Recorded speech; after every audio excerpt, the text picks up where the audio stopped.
Hi friends, Alex Kais here, and this is a home in Seattle. Now, I've had a lot of comments recently about how boring townhouses can be, and I get it. They're going up all over the place, and they mostly look the same. But remember, there's something to be said about new construction, because the alternative is to buy a 1960s house and deal with rusty pipes, ungrounded electrical systems, and 60 years of bad repair. Now, we almost bought a townhouse before we moved a couple months ago, but I don't think I could live without a big garage. Where to put my tools, my boxes, my projects? I need to get better organized. I'm in Mount Baker today looking at this 2011 standalone townhouse, and I'm always kind of intrigued by this neighborhood.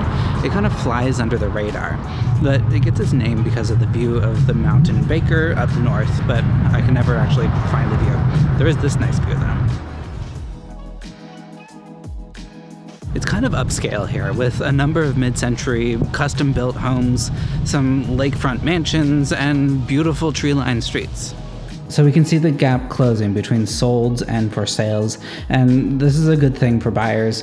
As we see these lines hopefully overtake each other, then demand is going to be a little bit normalized, and it'll just be a lot easier to find a house and hopefully not compete too much for it. It isn't a super bustling neighborhood by any means, but there is a good spot here, and here. And there's Mio Posto. Excellent pizza. It's all about the details in these newer builds. Now, as an artist and a realtor, I always pay attention to material choices.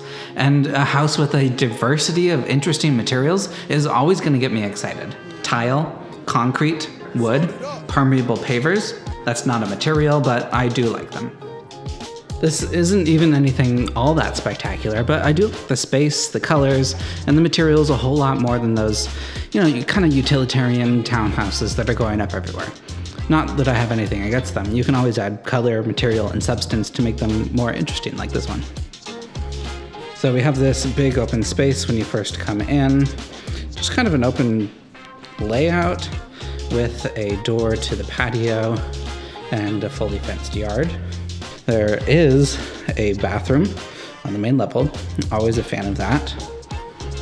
And then I believe there's stairs over here to the upper level. Now this is a nice bedroom.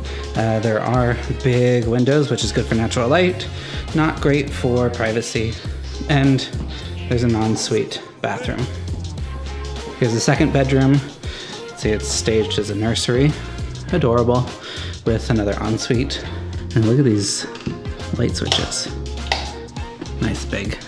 And then the top floor is just this big open rec room with a tall ceiling. You can do whatever you want up here. TV, guests, parties. And then there's a deck at the top here with a really nice view. And another bathroom. That's a lot of toilets to clean. So here's median price for the last 3 years or so. Right now we're sitting at $908,000, and that's down from the high of, this was about May, and that was at just over $1 million. So we are following the typical up and down cycle over the year. You can see January to January is all these valleys, and we're starting to drop down as we get closer to the winter months. And this is why I always tell people that winter is a great time to buy a house. Some people are concerned about these townhouse developments because they're tearing down older homes to squeeze in 3 or more townhouses on the same lot. And yes, that can sometimes be a problem, but a lot of times these older homes are so run down as to be unsafe or way too expensive to modernize. Townhouses offer a more affordable option to the first-time homebuyer. Increased density can lead to more transit options and more commercial space. Building in Seattle is getting to be more and more expensive, and developers are going to go for the projects that offer the most bang for their buck. I found this dollhouse on Buy Nothing, and I thought it would be the perfect prop for a full townhouse video. Mostly it's been gathering dust in my garage, but I really want to renovate it when I have a little bit more time.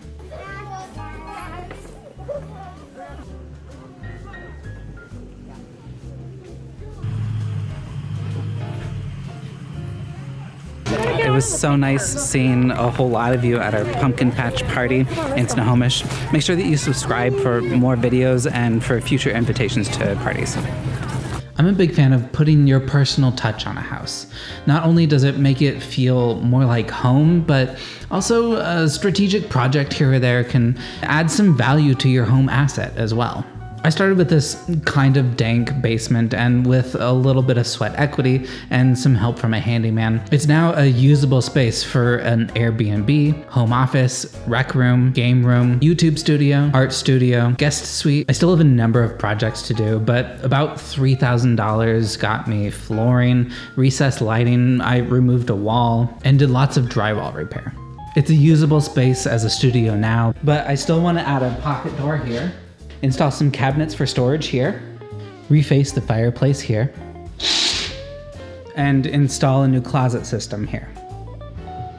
So here we have another year's worth of sales price to list price ratio.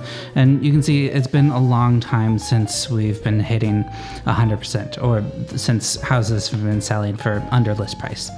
So this is October to September, and it's just been a crazy wild year. Going up to the peak was about 109%, and we're starting to go down and starting to see houses sell for closer to list price. Still kind of a crazy market out there, but we're starting to see it slow down. We'll see if things ever go back to normal. So send me a message if you're thinking about making a home in Seattle. Until then, bye.